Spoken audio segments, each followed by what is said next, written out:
பெஞ்சல் என்று பெயரிடப்பட்டுள்ள இந்த புயல் தற்பொழுது புதுச்சேரிக்கு தென்கிழக்கே சுமார் 270 கிலோமீட்டர் தொலைவில் நிலை கொண்டுள்ளது. இது நாளை 30ஆம் தேதி காரைக்காலுக்கும் மாமல்லபுரத்திற்கும் இடையே புதுச்சேரிக்கு அருகில் பிற்பகல் புயலாக கரையை கடக்கக்கூடும்.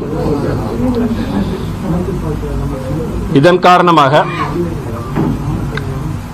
அடுத்து வரும் 3 தினங்களுக்கு தமிழகம், புதுவை, காரைக்கால் பகுதிகளில் பரவலாக மிதமான மழையும், ஒரு சில இடங்களில் கனமுதல் மிக கனமழையும், ஓரிரு இடங்களில் அதி கனமழையும் பெய்யக்கூடும்.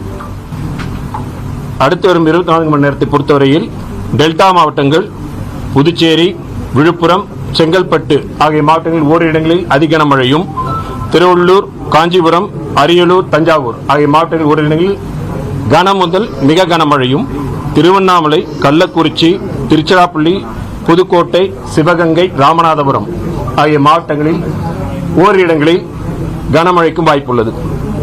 நாளை 30ஆம் தேதி திருவள்ளூர், சென்னை, காஞ்சிபுரம், செங்கல்பட்டு, விழுப்புரம், புதுச்சேரி, கள்ளக்குறிச்சி, கடலூர் ஆகிய மாவட்டங்களில் ஓரிரு இடங்களில் அதி கனமழையும், திருவண்ணாமலை, வேலூர், அரியலூர், தஞ்சாவூர் டெல்டா மாவட்டங்களில் ஓரிரு இடங்களில் மிக கனமழையும், திருப்பத்தூர், தருமபுரி, நாமக்கல், திருச்சிராப்பள்ளி, புதுக்கோட்டை ஆகிய மாவட்டங்களில் ஓரிரு இடங்களில் கனமழைக்கு வாய்ப்புள்ளது.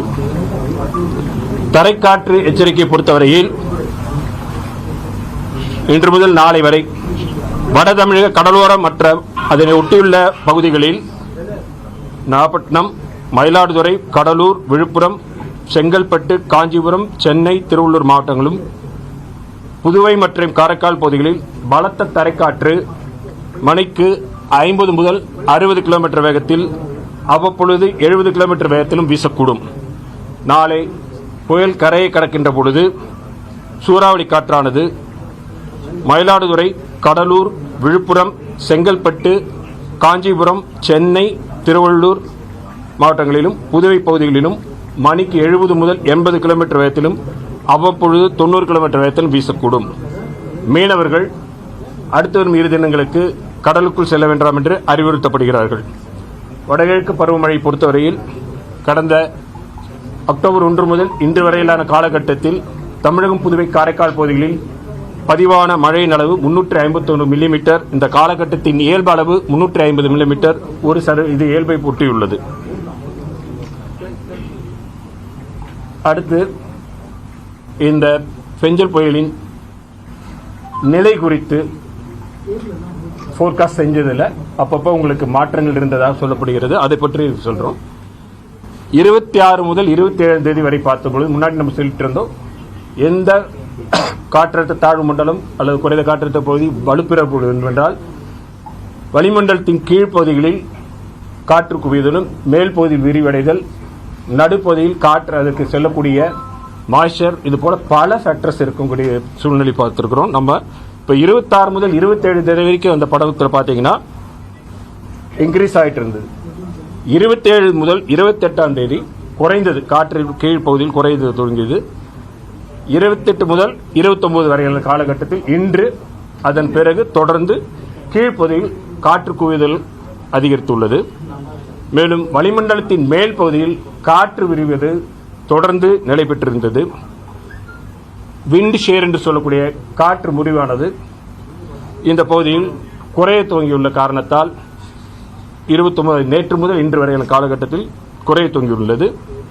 மேலும் இந்த பெஞ்சல் புயலானது ஆரம்ப காலகட்டத்தில் தென்கிழக்கு வங்கக்கடலிலிருந்து இலங்கையை நோக்கி செல்கின்ற பொழுது, அது சென்ற பொழுது அதனுடைய வேகம் குறைவாக குறைந்து இலங்கை அருகில் பெருமளவு நிறை கொண்டிருந்த பொழுது அதிலிருந்து பெருமளவு மழை பெய்திருந்தது. அதனுடைய இருக்கக்கூடிய சக்தி குறைந்திருந்தது. அதனுடைய மாய்ச்சர் கம்மியாக இருந்தது. அது நம்ம பார்த்து நேற்று பிறகு அதனுடைய வேகம் படிப்படியாக அதிகரிக்க தொடங்கியிருக்கு. இப்போ 10 கிலோமீட்டர் வேகத்தில் நகர்ந்துட்டு இருக்கு. இந்த வேகம் அந்த இடத்தை விட்டு நகர்ந்து செல்ல ஆரம்பித்த பிறகு அதனுள் காற்று கீழே குவிவதும் அதிகரித்தது.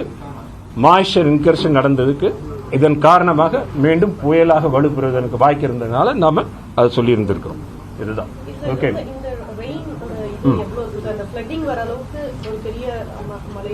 ஃப்ளட்டிங்கிறது நம்ம சொல்ல முடியும். இதுல நம்ம சொல்லியிருக்க கனமழை, மிக கனமழை, அந்த இதுக்கான இதுதான் நம்ம கொடுத்திருக்கோம். அது ரிவரிங் இதோடைய இது பொறுத்து இருக்கு, அந்த இதோடைய இது பொறுத்து இருக்கு. நம்மளுடைய இதுல கனமழைக்கும் அதிக கனமழைக்கான வாய்ப்புகள் நம்ம சொல்லியிருக்கிறோம். கடலோர மாவட்டங்களில் காற்றுடைய இம்பாக்டும் இருக்கும், அந்த மழையோட இம்பாக்ட் இருக்கும். அது நம்ம நாளைக்கு சொல்லிக்கிற போது நம்ம சொல்லியிருக்கிறோம். இந்த புயல் கரையை கடக்கின்ற பொழுது காற்றோட வேகம் 70, 80, 90 கிலோமீட்டர் வேகத்துக்கு வரைக்கும் போகிறதுக்கும் அதிக கனமழைக்கான வாய்ப்புகள் இருக்கின்ற காரணத்தால் நம்ம இப்போ பார்த்துட்டு இருக்கிறோம். நம்ம நேற்றிலிருந்து இன்று வரையில் அந்த மாற்றங்கள் நிகழ்ந்து இருந்திருக்குது. ஏன்னா இந்த சமீபத்தில் உருவானதில் இந்த காற்றழுத்த தாழ்வு பகுதியுடைய வலுவை பொறுத்த வரைக்கும் இந்த இதில் இது ஒரு வித்தியாசமான சிஸ்டம் தான். ஏன்னா இந்த மாற்றங்கள் எந்த கணினி மாதிரிகளை பொறுத்தவரையில் கணினி மாதிரி ஒவ்வொன்றுக்கும் இடையிலும் வேறுபாடு இருந்தது. ஒரு கணினி மாதிரியுடைய ஒரு நேரத்திலிருந்து மற்ற நேரத்திற்கான அதனுடைய இதுலேயும் அவுட்புட்லேயும் வேறுபாடு இருந்தது. இதெல்லாம் களத்தில் வைக்கும் பொழுது வெறும் அதில் லிமிடேஷன்ஸ் இருக்கும் பொழுது அது தொடர்ந்து கண்காணிக்கப்பட்டு அதனால தான் மாற்றங்கள் இருந்தது. அதை தொடர்ந்து கண்காணித்து இப்பொழுது சொல்லிடுவோம். கிளவுட் பஸ்ட் என்பது ஒரு மணி நேரத்தில் 10 சென்டிமீட்டருக்கு மேலே வந்தா அதிக மழை வருது. இந்த அதிக மழை பரவலாக வரப்போகுதா, ஒரு மணி நேரத்துக்குள்ள வரப்போகுதாங்கிறதுல வெரி டிஃபிகல்ட் சொல்றக்கூடிய சிஸ்டம் ஹைலி டைனமிக். நம்ம ஏற்கனவே பார்த்துட்டு இருக்கிறோம். இந்த சிஸ்டம் மெதுவாக நகரக்கூடிய இதை பார்க்கிறோம், அதனுடைய வலுவில் மாற்றங்கள் ஏற்படுவதை பார்க்கிறோம். இதெல்லாம் தொடர்ந்து இருக்கக்கூடியதால் தொடர்ந்து கண்காணித்து சொல்லியிருக்கோம். காற்றுடைய எச்சரிக்கை கொடுக்கப்பட்டிருக்கு, மழையோட எச்சரிக்கை கொடுக்கப்பட்டிருக்கிறது. தொடர்ந்து கண்காணித்து அவ்வப்பொழுது தகவல்கள் தெரிவிக்கப்படும். டிஸ்பிளே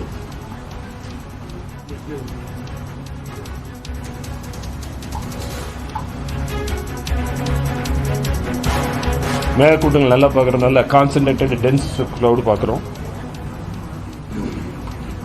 புயலின் பாதை 24 மணி நேரத்திற்கான கனமழைக்கான எச்சரிக்கை,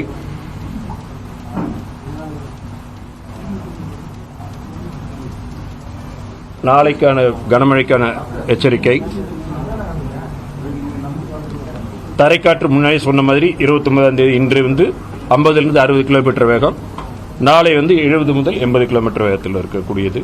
தரைக்காற்றுக்கான எச்சரிக்கை, மீனவர்களுக்கான எச்சரிக்கை, மழையுடைய இது மற்றபடி முன்னாடி சொன்னதுதான் சிஸ்டத்துடைய இது. காற்று குவிவு திருப்பியும் அதிகரித்திருக்கிறது.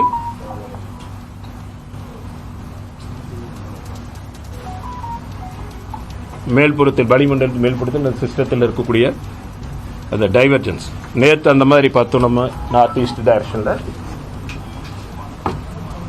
ஓரியன்டேஷன் இப்படி இருந்தது. இன்னைக்கு அந்த பார்க்கும்போது நமக்கு நார்த் சவுத்தாக ஓரியன்ட் ஆகிருக்கு. ஷியர் வின் ஷியர் பார்க்குறோம். வின் ஷியர் கிரேடியன்ட் நிறைய அதிகமாக இருந்தது, மாறுபாடு அதிகமாக இருந்தது. இன்னைக்கு மாறுபாடு குறைவாக இருந்தது 28லிருந்து 29 வரை. அதனால அந்த இது இருக்கு. வேகத்தில் நம்ம சொன்ன மாதிரி முன்னாடி ஸ்ரீலங்கா அருகில் மழை நிறைய கொடுத்ததுனால அதன் பிறகு படிப்படியாக அதனோட வேகம் அதிகரித்த பொழுது படிப்படியாக கடலுக்குள் மீண்டும் சென்ற பொழுது அதில் மாய்ச்சர் உள்ள வரக்கூடிய சூழ்நிலை பார்த்தோம். இதன் காரணமாக இப்போ வெளியடை ஓகே.